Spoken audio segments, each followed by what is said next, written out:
Hello everyone, welcome to the Classcipe TeachMeet third edition. Classcipe is a New Zealand-based company aiming to create a global community for educators and learners to share their knowledge and experiences. With us, you can create your unit plan and tasks more easily and customize your template with accurate content recommendations. Our platform function includes interactive slides, customized templates, online, offline, and hybrid learning functions, managing classroom, co-teach, instant feedback, and many more. Do follow us on our social media to receive more information and updates. Moving on to the issuance of certificates, the certificate of attendance will be issued to those attending the live session uninterrupted till the end. The feedback form will be sent to the chat box. You need to complete and submit it to get the certificate. We take 14 working days to issue certificates.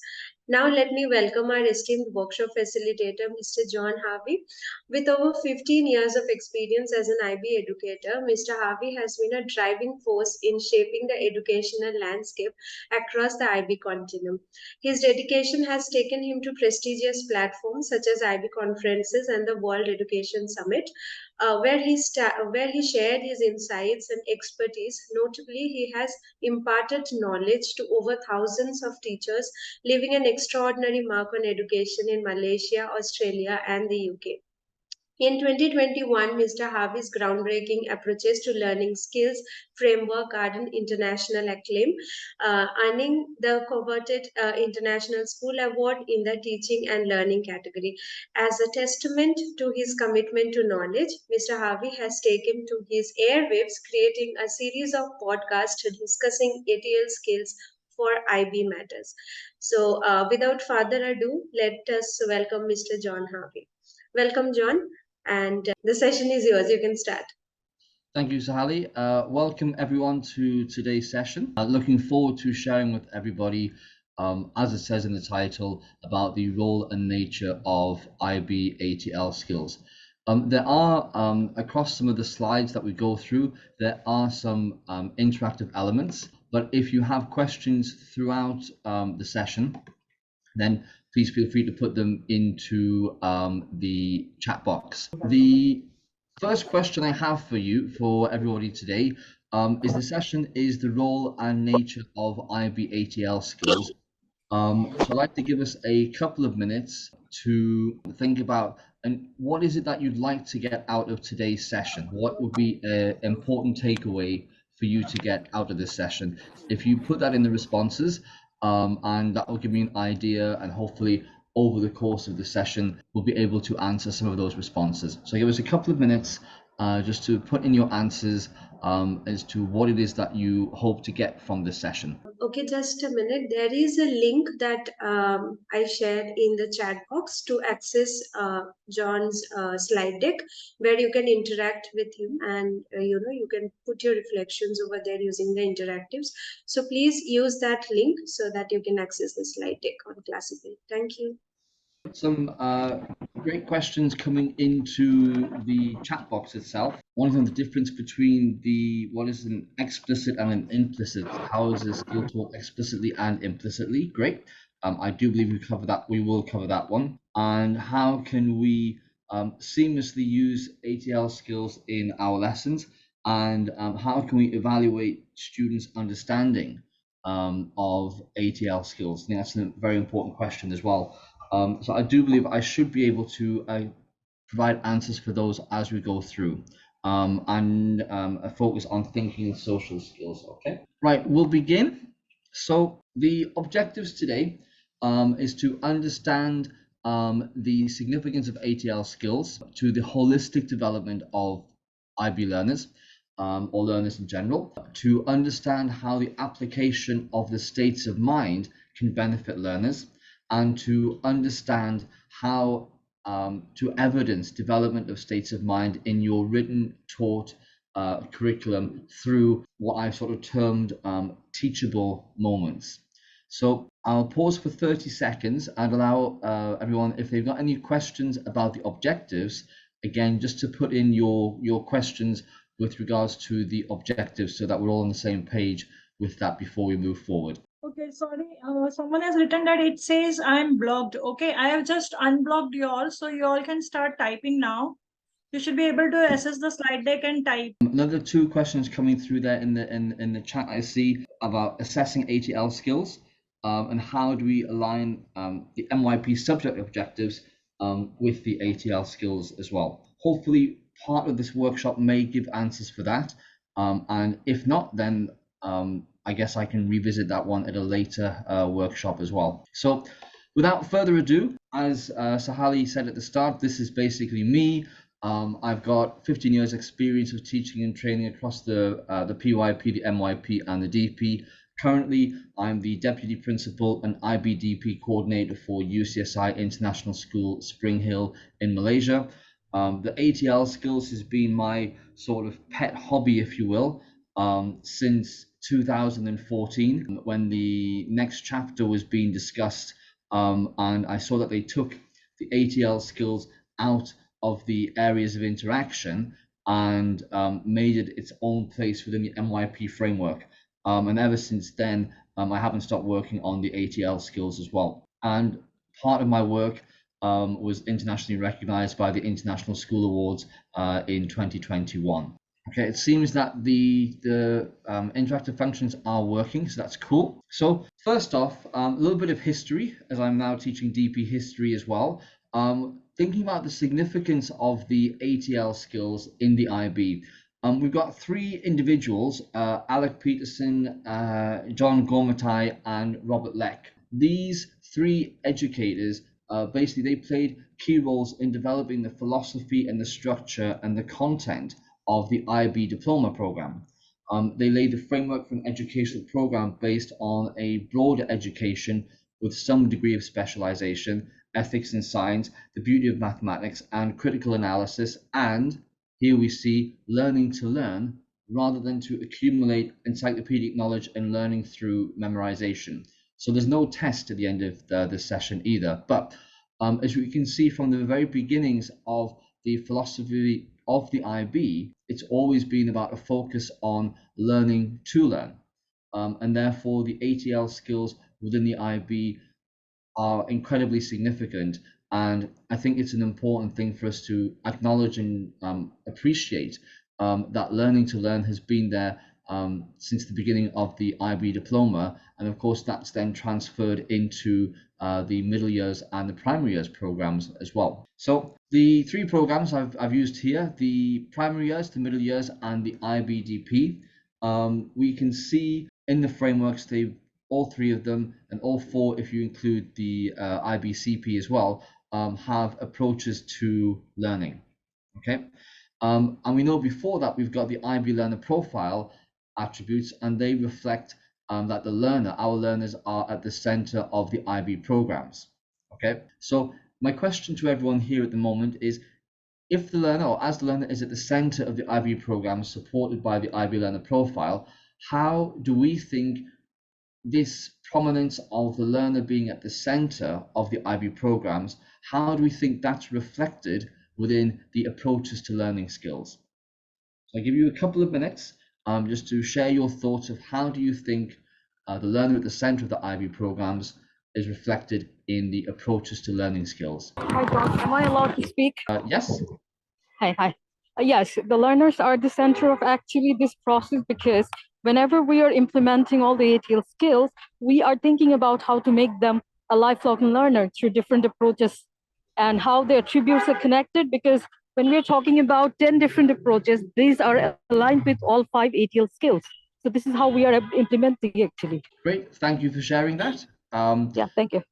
Anybody else like to build on and share their thoughts and ideas? I agree with you, Jyoti Gupta, there as well. You're saying that student-centered learning to prepare them for lifelong learners, they need to enhance their skills, and obviously all of those skills are encompassed within the ATL skills framework. Thanks for that. If there's no further thoughts, then we'll continue. A bit of a delay there, it's coming in now. Great. Eliana, great thoughts here. And also Sri Amuda as well. Thank you for sharing that. So I'm going to take a little just review of the IB ATL skills framework. And what I've done here is I've taken from the most recent document, updated document that IB have released with regards to the ATL skills framework. and therefore that comes from the enhanced PYP program from February 2019. So we've kept the skill categories are the same. The 5 skill categories: thinking skills, research skills, communication skills, social skills, and self-management skills. Within those skill categories, we've got the sub-skills. Now, some of the sub-skills that are stated in the primary years program are different in the middle years program and the DP. But by taking the most recent being the PYP, what I did when developing the continuum is I just reorganized the MYP and the DP continuum to reflect the PYP, so you have that consensus throughout, and there's no sort of gaps or changes in that planning process, because if you're a continuum school, that's important as well. So the thinking skills, we've got the critical thinking skills, the creative thinking skills, the transfer skills, and the reflection / metacognitive skills. I was really pleased to see in the PYP the explicit emphasis on metacognitive skills as the language being used there as well. Research skills, information literacy skills, media literacy skills, ethical use of media information. That was a new aspect coming into the PYP. I think with the use of ChatGPT and all of those sorts of that technology, the ethical use of media information, the discussions around those are really important to be having with our students and also our faculty as well. Communication skills: how do we exchange information?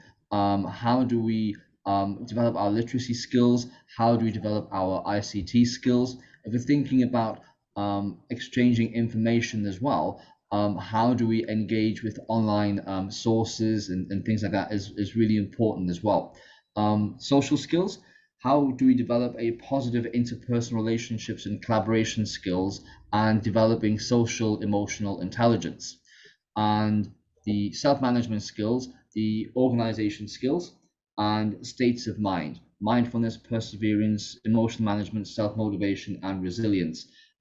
The states of mind in the MYP and the DP are referred to as affective skills, but the PYP has not used that terminology, so I haven't used it here because, again, this is looking at it from the PYP point of view here. And I think, to share my own thoughts on this, I think the states of mind sort of is a little bit easier to explain than, say, affective skills in that sense to teachers, students, and to parents as well. So one of the questions has been, how do we seamlessly use the ATL skills in our lessons? And also the question of what's the difference between explicit and implicit instruction of ATL skills?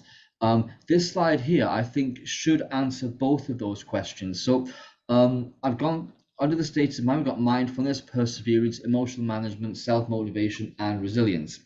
Then we've got the respective skill indicator, the outcome that students are supposed to be able to demonstrate and to show us, so that ideally we'd be able to also evaluate the students further down the line about how well they understand the ATL skills.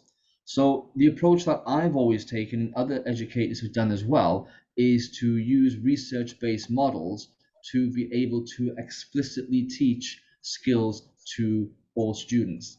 So if we take, and by the way, there's the option for responses here. So if you have any questions about what you see on this slide, please put that into the Classcipe system, and it'll come up, and I should be able to answer that for you as well.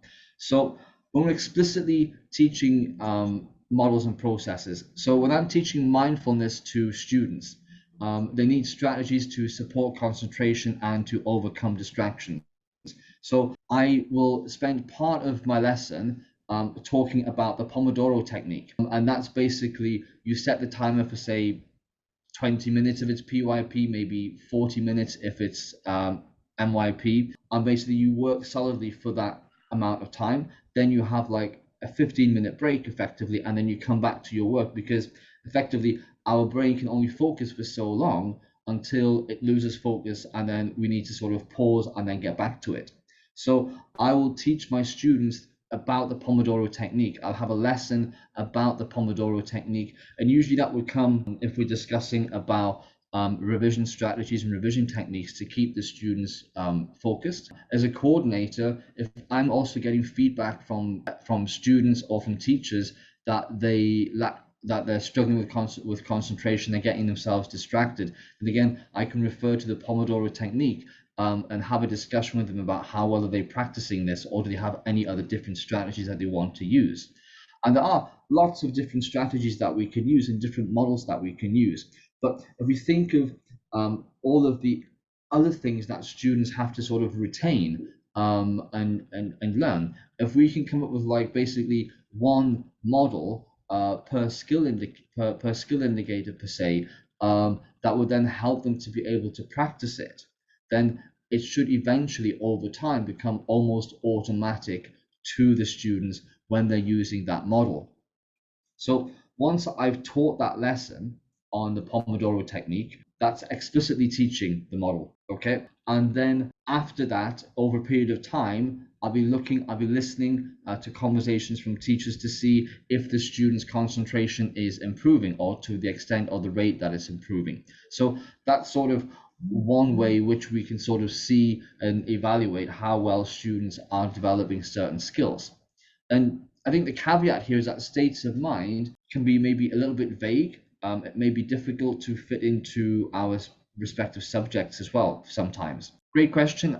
Explaining the SMART goals, your students find it not so useful. That's perfectly fine. What I've got there smarter goals, not SMART goals, because I was using SMART goals with my students, and then I discovered smarter goals, and I was like, yes, this is an improvement on SMART goals, because SMART goals basically come up with a specific, measurable, achievable, relevant, and time-bound goal. And generally what we see happening, and again, I'm not necessarily saying this is the fault of any teachers, this is just basically teachers were trying to do our best by our students, okay? So at the start of the unit, generally we all start with the SMART goals for the students, okay? And then right at the end of the unit, which could sometimes be like 8 weeks, we then ask them to look back at those SMART goals, or maybe we don't even have that time for them to do it as well. But when we focus on smarter goals, you've got that evaluation and that reflection. So at what point in the 8 weeks are we going to get the students to revisit their smarter goals to see, are they on track with that? So what I try to do is, if I do a formative assessment, once they've done, before the formative assessment is due, let's take a look at the smarter goals. What did we say? Then they do the formative assessment. Then after the formative assessment, again, as part of that reflection on the student's performance, we're using those smarter goals as a better tool to help them to be more focused with that. So it does require sort of time. You can interpret it as it requires time out of your lesson, and so to speak. But if you see that basically ATL skills are part of our lesson, it's just something that does need to be included in the lesson. The question then becomes, when do we fit it in? The way to sort of to do this in the way that I think would work, and from my experiences, it's about having the whole school working towards this. So Peter, you're asking, do I teach these in homeroom or pastoral periods or subject lessons? My thoughts is that these can be and should be taught in pastoral subjects, but it's important that all of the other teachers who may not be homeroom teachers know what is being taught when, so that they can still make connections with it within their own subjects. Okay, and again, Jyoti, you've asked, is it class teachers or subject teachers?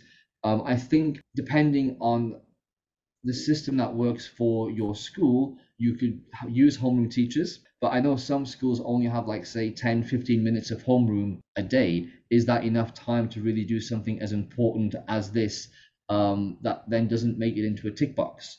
So again, I'd say the communication, the collaboration between the departments and the teachers is important in making sure that the states of mind are sort of taught and shared with students, because I think if everyone's on the same page, that maximum effect of the development of the students will be seen quite quickly, I think, in that sense. So I hope, Jyoti and Peter, I've answered your questions. I'm going to check the chat box, see if there's anything in there. Yeah, I think the question is always that we've only got so many minutes in a lesson, whether it's 45 minutes, whether it's 50 minutes, whether it's 1 hour. And I think that from my experiences, the initial process and thought processes of teachers is you're asking me to add more into my lessons, so then I have to take something out, but what can I actually take out? So again, the explicit teaching of ATL skills is a process that can sometimes require at least 2 or 3 different cycles. It's not as if you're going to be able to do it all within one academic year. It's a journey that you're going through with the students as well. And if you're a continuum school, you've got all the way from PYP to DP to do it. If you've just got one program, then it's a question of what can you do within the time that you have that is going to have maximum effect and benefit to the students, particularly with the states of mind. And looking at the questions here from Mensa, I would say that, yeah, working with the pastoral team is really important to do that in that regard. So looking at how would we use the states of mind. So looking at, again, smart in terms of the way that I see the ATL skills is that they're not sort of silos. There's connections between the two and between the different skill sets as well. If you're getting students to think critically, obviously there's an element of communication because they have to communicate their understanding of their critical arguments that they're creating as well. So this slide, slightly different to the last one, is just how do we sort of trying to visualize how do we fit that all in type thing. So your mindfulness sort of is the sort of, whether this is like the foundation, okay? And then on top of that, you've got the self-motivation, the emotional management, the perseverance, and the resilience. Now, again, this is just how I've sort of tried to make sense of the ATL skills. I think what's important for schools is to, you get your team together, you create the team, and you have the same discussions that I've had with different teachers in different departments and see how it works best for your schools as well. One question, this slide here is basically how do we put them into practice? So based on, say, an 8-week unit, this is how I would sort of teach it with my DP students as an example. And this will also work for MYP as well. Obviously, if you've got shorter units, then you need to make a few changes there. But start off week 1 about self-motivation, get them to set smarter goals. This could be like a whole school or a whole grade level activity done in a homeroom, or it can also be done in each of your lessons. And that repetition of all of the, say, the 8 or 6 subjects that they're doing, that means that the students will understand and apply the ATL skills quicker as well, because it's being repeated and repeated and repeated. And by the time you get to, say, the last lesson that has to do self-motivation, you don't necessarily have to explicitly teach it anymore because the students have already been taught it in a previous lesson. So therefore, you can implicitly teach it by just basically saying, right, let's do our smarter goals. And you don't need to spend that much time going through everything because in the previous lessons they've done that. That's why the communication between departments and across departments and subjects is really, really important in making sure that the application and the development of the ATL skills framework is a success, not just for the school in terms of teachers, but also for the students. Again, any questions that you have about this slide, please drop them into the responses as well. So in week 2, we go through some emotional self-management and looking at locus of control, accepting what is within their, a session on locus of control, what is within your control, what is not within your control. So what's not within your control as a student is the choice of teacher. If you've got a new teacher joining, it will take students maybe a bit of time to get used to them, but that's not within the student's control. What is within the student's control is their own study habits, their own approaches and attitudes and commitment to their learning. So having all of those discussions allows the students to then filter out, hopefully, what is not part of their locus of control and not spend their time and energy worrying about it, and then spending their time and energy focusing what they can change and have an impact on. Within weeks 3 to 4, talking about going through perseverance, how do they build and develop that perseverance with this model, and then going through the mindfulness, the Pomodoro technique. Now, the Pomodoro technique could be used either to complete work, or maybe, look, you just need to set a timer to have 20 minutes or 30 minutes to yourself. even that is a good practice for mindfulness as well, because sometimes students don't always do that either. Take that 20-30 minutes just to sort of breathe, basically. I've got a question, I think, from Priya. Yeah. Hi, John. I had two questions actually. The first question was, when I see this slide, I see that perseverance has been placed twice, like with a gap in between.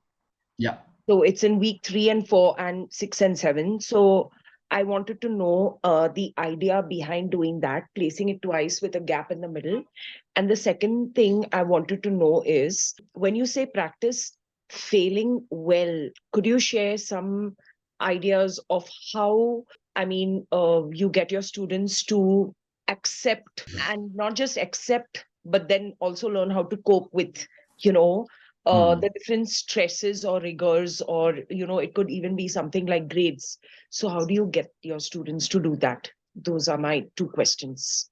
And those are fantastic questions. Thank you, Priya. The reason I put perseverance in weeks 3, 4, weeks 6 and 7 is because usually, if we're talking about an 8-week unit, usually we may have a formative within week 4 to gauge where the students are halfway through the unit, type thing. So getting them to persevere with the task at hand in that sense. That's why in week 5 they would review their SMARTer goals. Okay, and let's say the student hasn't done well, then again, it's for them to persevere and to keep moving forward effectively in order to succeed. And by using the feedback that they've had, look at their SMARTer goals. Do they need to change how they've been working towards their goal in that sense? Okay, again, this is just one idea of how you could do it. If you as educators wanted to change the structure of it, that's perfectly fine. This is just a sort of a sample as an example of how you could choose to do it. Or you could try this once and then play around with it the next time, having sort of gathered your own experiences from the students' responses and how they've worked with this. Okay, so how do we get students to practice failing well? I guess school context plays a big part in how this actually works. I've spent my time working in Asian countries, and I think the expectation of students is they need to succeed, and if they haven't succeeded, then it reflects badly on them, it reflects badly on the family, and they need to sort of improve and do better. But effectively, failing well is sort of connected failing well is Lance King's idea, and it's connected quite strongly to Carol Dweck's growth mindset. And so basically, failing well is basically one example that I used in my lessons when we did a formative assessment. And I asked the students how long each of the students had spent revising for the formative assessment. It was a test for INS. And we'd gone through, say, 4 weeks worth of lessons. And what we discovered is the students that spent longer revising periodically performed better than students that didn't revise periodically and didn't revise long enough. And yet you will have those students who are able to do less revision and still do really well in the assessments. Okay, those are I find the exception than the norm. So based on the norms, generally from that class of 20 students that I had, what that showed me was that, and it showed the students as well, because this was part of the discussion of the feedback based on the results, was that if you revise periodically, if you spend longer revising and going through your notes, then you are more likely to be successful in your assessment. And I had one student who basically said to me at the start of the lesson, she's like, "Teacher, I'm just no good at INS. It's not my strongest subject. I'm no good at it." And we can substitute whatever subject we have with the student saying, "I'm no good at English, maths, or science." And they built that sort of mental barrier to success. So resilience helps students to sort of break through that mental barrier. So when I asked that student what they'd done to revise, their answer was that they had meant to wake up early in the morning to revise the morning of the exam. They didn't, and they spent 30 minutes revising on the bus on the way into school that very morning. So no wonder the student thinks that they're no good at INS if they're not committed to using effective study habits. So the conversation I had with the student was, well, do you think that you've used the right strategies to help you to succeed? And when we turn the conversation to ask them to think about strategies, what are the exact processes that you're using and that you have used? Would you like to maybe change those and try something else? It takes the conversation away from a sort of an internal mindset to, if I use different tools, then I might have a better and a more successful outcome. Yep. So the student, when they were looking at when they then did their final exam, yes, the student improved, and I think they got like from a 3 to a 5. And again, we had that same conversation about, so what steps did we take for this? And then the student says, well, I took better notes in class. I worked with my friend who takes better notes, and we did a study session. And then I revised longer, and therefore, I knew more. So again, that failing well is about, and it's connected to the growth mindset. It's about understanding that you have more control over your success, and it's not a sort of, it's not something that you're born with, that you can actually change that outcome if only you know what those right strategies are. So again, that's why it comes on us as teachers to share these sorts of strategies with students when they need it at the time. Thanks. Any further questions about this slide? There's a question. Someone has asked, can you elaborate the 8 ways to build perseverance? Yeah, again, these aren't my ideas. I haven't created them. It's what, it's my team, when we've, Googled and tried to find the best research-based practices for that. So with the perseverance, it's about getting students to focus, okay? Have 1 or 2 immediate goals. When they're talking about failing, do they use failure as a way to motivate or just to give up? Like my student originally just used failure to give up. Oh, I'm no good at this. Again, the conversations with the teachers are important in that sense. The other way of looking at it is patience. Is in order for students to persevere, they do need patience, because it will take time for them to see success. And I think, especially like if you've got a student in DP and they've always used the wrong strategies right the way through their career as a student, effectively, then it's going to take them a lot longer to undo what they have learned, because those are not, it's not about them being bad habits or bad practices, it's that they're not effective practices for them. So patience is important. I think even with the sort of the TikTok generation and everything being, immediate sort of information overload type thing, getting the students to understand and value patience is an important part of perseverance, because it's not always going to happen instantaneously. They've got to develop a routine to create new habits, okay, or to build on the habits that they've created. They need to reflect when they've, and again, at the end of an assessment or the end of a teaching unit, they need to reflect on what they've done well and what they need to improve. And then again, to focus on the process that they're going through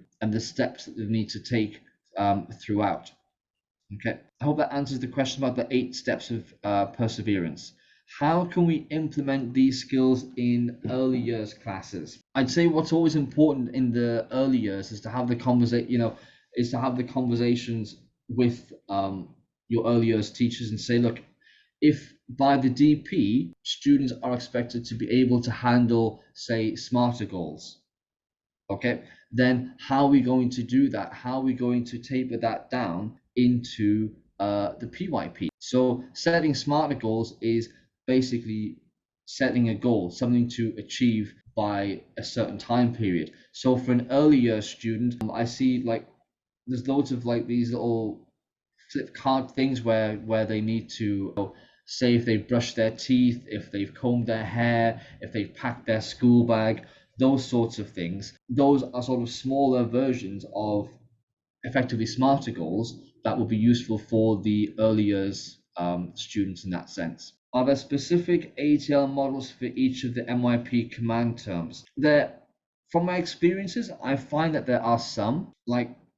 to evaluate, you're talking about the strengths and the limitations and then an appraisal. So then that's like just like a sort of the top hat process infographic, strengths, limitations, and at the bottom is the appraisal. So there are some command terms that lend themselves to models or processes as well, but that could be for another workshop. A question here, how to assess student attainment of self-motivation, emotional, basically how to assess the student's attainment of the states of mind in the DP program.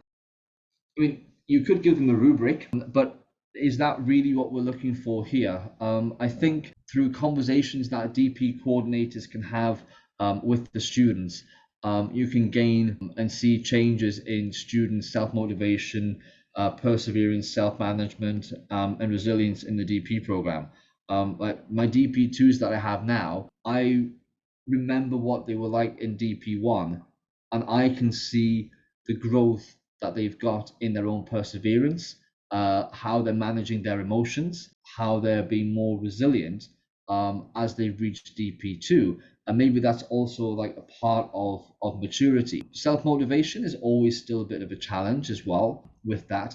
I think conversations is important, and knowing the students to sort of get that sort of qualitative feedback from the students about how you think that they are developing their ATL skills. Again, you can also ask them questions.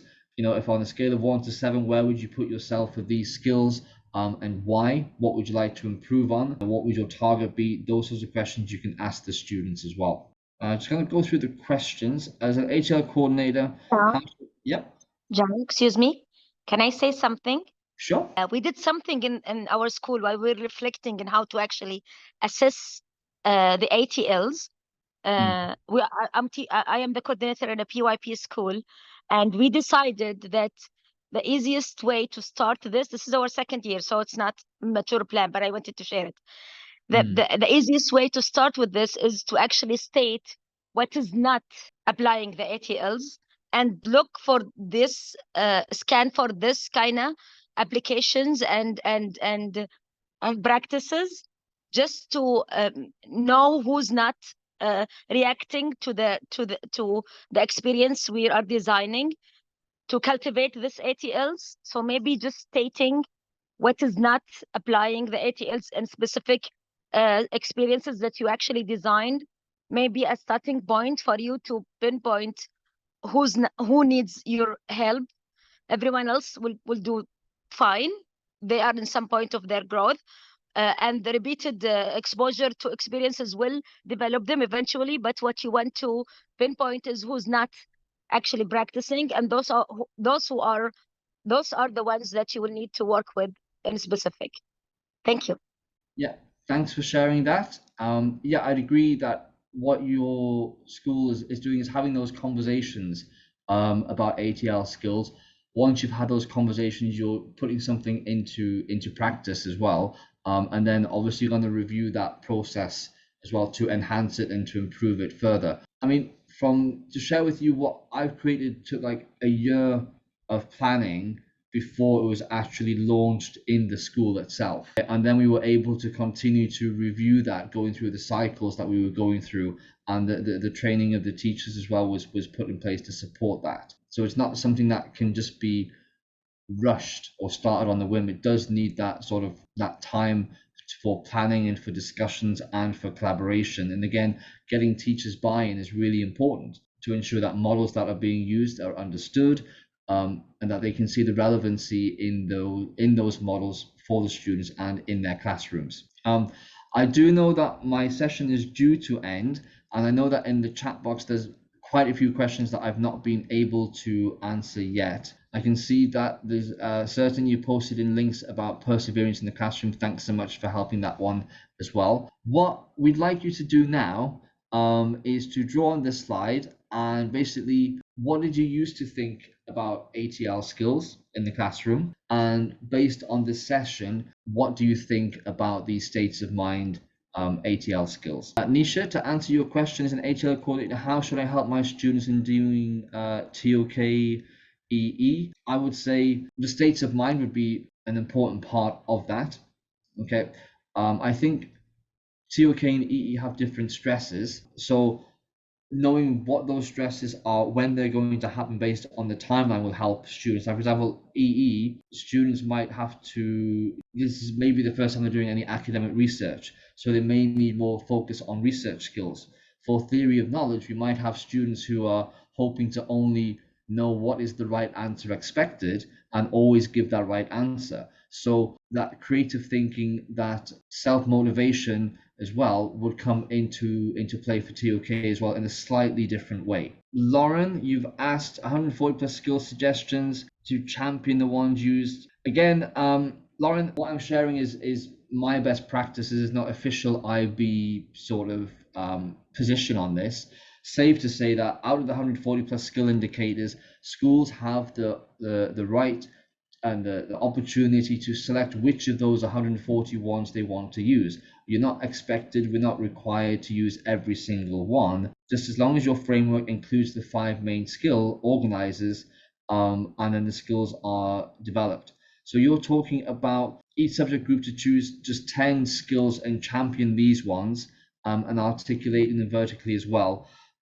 We did that at my former school, where basically a subject would champion a skill each quarter, and then another subject within that quarter would have to use and apply that skill in their context so that students understood that and remind that skills transferred.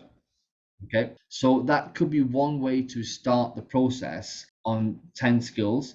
I'd assume some subjects might choose similar skills, and I think that's fine, because that is, those skills should be looked at in the MYP related to the assessment criteria as well, because that will help drive that. And then plan that, use it for a year, review, see where you are, what other changes would you want to make to it. As a, if you've got an ATL coordinator there, they just need to make sure that you're covering skills from all of the 5 skill categories. Okay, we've got some great, I used to think and now I think. Yeah, Sri Muda, I definitely agree with you there.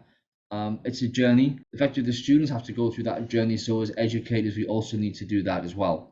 Give a couple more minutes for you to fill in the I used to think and now I think sections. I think one of the important feedbacks I've got when I've done my ATL Skills workshops, the one in Australia, is one of the teachers there after the 3 days basically said that the fog of uncertainty had been lifted, and that they were more confident and happier to plan and to teach ATL skills to their students. And then finally, teachable moments. As part of the process, I think we can look for teachable moments with ATL skills. So one I'd like to share with you is I had a student that came to my classroom asking if I had a dictionary, because they were unable to spell something properly. And I was about to go to the library and get the dictionary for the student and bring it down to the class. And then I realized if I was to do that, then I'd be denying that student an important learning experience. So I told the student, you go to the library, you find the dictionary, you find the word, and then you come back and we'll have that discussion and you make the corrections. So that, for me, allowed the student to build on their own help-seeking strategies. They asked me for help, but they're expecting me to give that information to them immediately, whereas I thought it was better to then actually tell the student, well, if you need to seek help, this is where you need to go to in the school, go to the library, get the dictionary, and you begin to use that yourself. Another example for a personal project, one student was looking to email local authorities, and the local authorities in their process journal hadn't replied, and she lost motivation with that. And I thought then, as the PP coordinator, I was like, why didn't you come tell me about it? I could have helped. I could have sent an email on your behalf, that sort of thing. I turned the page in the process journal, and she says, she talked about how she found strategies online to help motivate herself, so that she didn't feel too down. And then she found other ways to get in contact. Those sorts of, teachable moments, I think it's really important as a school as well for you to document those, and so that you can see that progress is happening as well. I do know there's quite a few questions I haven't been able to answer. I think I'll try to get them answered after the session. I think that's okay for me to do. So again, you can walk away with that as well. Thank you all very much for your participation today, especially for those of us celebrating Deepa Valley tomorrow. Join me on the eve of Deepa Valley, and Have a great weekend, and those of you celebrating Deepavali, happy Deepavali, and thank you once again. Thanks, John, for the wonderful session. Thank you, everyone, for joining. Yes, those who are celebrating Diwali, very happy Diwali to you all. Just stay safe and celebrate it safely. And please fill the feedback form, everyone, so that we can issue certificates for you all. And those who have done already, thank you very much. If you have no more questions and you have filled the feedback form, then you may leave the session. Thank you, and we will inform you about our upcoming session. We have our next TeachMeet coming up in next month. We will share more information about it on our social media. Thank you so much. Have a lovely weekend.